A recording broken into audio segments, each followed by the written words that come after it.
Bonjour, alors vidéo très importante aujourd'hui parce que le contenu de la vidéo m'a lui-même poussé à produire cette vidéo.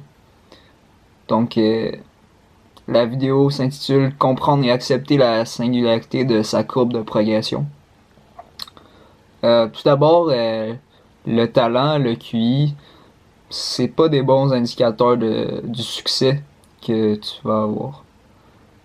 Bien sûr, ça constitue un certain avantage. Des scientifiques ont fait une étude dans laquelle ils ont suivi des jeunes avec le quotient intellectuel le plus élevé des États-Unis tout au long de leur vie. Bien que ces jeunes ont tous relativement eu de la facilité à faire leur chemin dans la vie, aucun n'a réalisé quelque chose de vraiment exceptionnel. Il est possible par exemple de devenir l'un des plus légendaires compositeurs de musique classique en étant sourd, comme il est possible d'avoir l'oreille absolue et de ne pas jouer d'instrument. Maintenant que le sujet est bien introduit, passons au vif du sujet. Nous possédons tous, selon moi, une courbe de progression propre à nous, qui est un modèle qui se répète dans presque tous les domaines.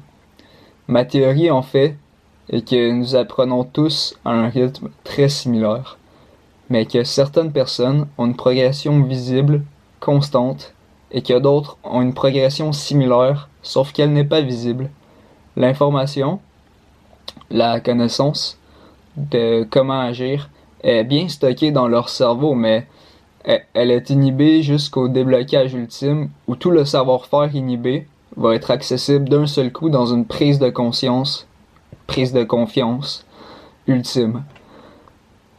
Et je crois que cette inhibition du savoir-faire quelque chose de très similaire à la loi de l'attraction. Je pense que la loi de l'attraction fait en sorte que leur savoir-faire est inhibé, mais il est contenu dans leur cerveau, mais il est inhibé. Nous avons tous notre propre façon de nous juger. Certains, lorsqu'ils commencent dans un domaine, se jugent sévèrement. Convaincus d'être nuls, la réalité sera conforme aux croyances de celui qui se juge et sa courbe de progression sera médiocre jusqu'à la prise de confiance qui renversera le mauvais sort. Et là, devant tout ce savoir-faire désinhibé d'un seul coup, celui qui se croyait médiocre se croira désormais comme un dieu, et la réalité se conformera à cette croyance. Il sera alors non seulement dans la réalité d'avoir tout son savoir-faire inhibé, désinhibé d'un seul coup, mais en plus toute cette prise de conscience le rendra dans un état où il est vraiment capable d'être dans le flow, dans le maximum de ses capacités. La personne qui ne se juge pas sévèrement, elle, et dont la loi de l'attraction rend sa progression plus égale, a tendance à expérimenter beaucoup de choses. Elle aime le fait qu'elle a une impression de s'améliorer globalement plus rapidement que la moyenne des gens, et essaie le plus possible de reproduire cette fausse impression. Rendue à un certain niveau de progression, elle préférera retourner vers la fausse impression de s'améliorer plus vite que les autres dans un domaine, plutôt que de devenir un maître dans un domaine.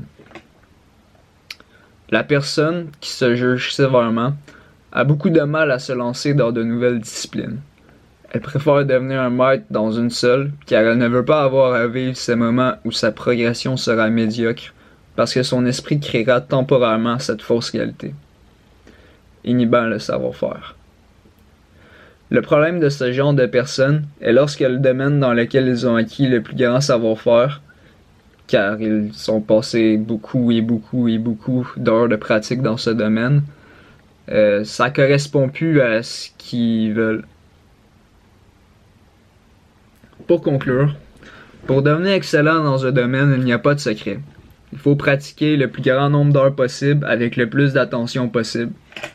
Si vous croyez que vous ne serez jamais bon, c'est probablement faux et votre réalité est simplement conforme à votre croyance. Si vous voulez vraiment devenir bon dans ce domaine, continuez de pratiquer et votre succès sera immanquablement fonction du temps de votre pratique fois votre attention. Une bonne manière de pratiquer sa capacité à pratiquer longtemps sans se laisser affecter par ses jugements est de méditer 20 minutes par jour par exemple. Pour pratiquer son attention, la méditation est également efficace, mais il vaut alors mieux méditer de courtes périodes. Ou alors, pendant ces courtes périodes-là, on essaie de se focaliser entièrement son attention sur une chose sans que ses pensées aillent ailleurs. Par exemple, on peut se concentrer sur juste la pression entre ses deux doigts le plus longtemps possible sans que ses pensées aillent ailleurs. Puis moi, je conseille 5 minutes à vraiment se concentrer juste sur cette sensation de ces deux doigts qui se touchent. La pression. Voilà, donc merci d'avoir regardé. C'était Olivier de Olivier. Et voilà, merci. N'hésitez pas à liker et partager la vidéo pour améliorer ma courbe de progression dans ce domaine. Merci.